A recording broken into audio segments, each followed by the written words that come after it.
on a essayé de quantifier ce que représentent 3 mois de fermeture dans la restauration. Et je vais prendre que la restauration commerciale, qui pèse sur ces 3 mois 1 milliard de repas, colossal, en hors domicile.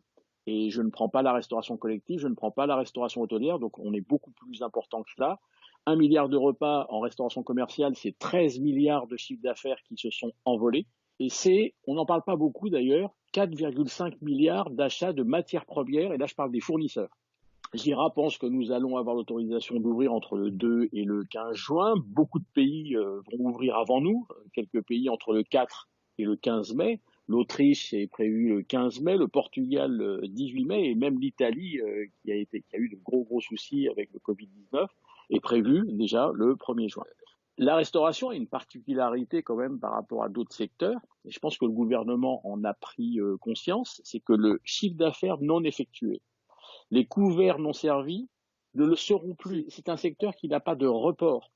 Et c'est pour ça, je pense, que le gouvernement nous a octroyé une énorme faveur, qui est non pas le report des charges, mais l'annulation des charges.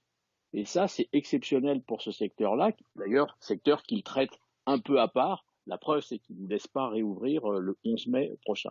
Maintenant, il y a aussi le côté dramatique, et on a été également consulté par les autorités et par des syndicats sur les conséquences de ces fermetures. Alors, deux, trois chiffres pour être sûr de quoi nous parlons. Il y a toujours dans la restauration commerciale 186 000 établissements, dont 93% d'entre eux qui sont détenus, exploités par un couple avec un salarié ou pas. C'est ça le fond de la restauration, c'est ça le secteur de la restauration en France. Et à l'intérieur de ce 186 000 établissements, vous avez 145 000 établissements de restauration avec service à table et 41 000 de vente au comptoir ou restauration rapide.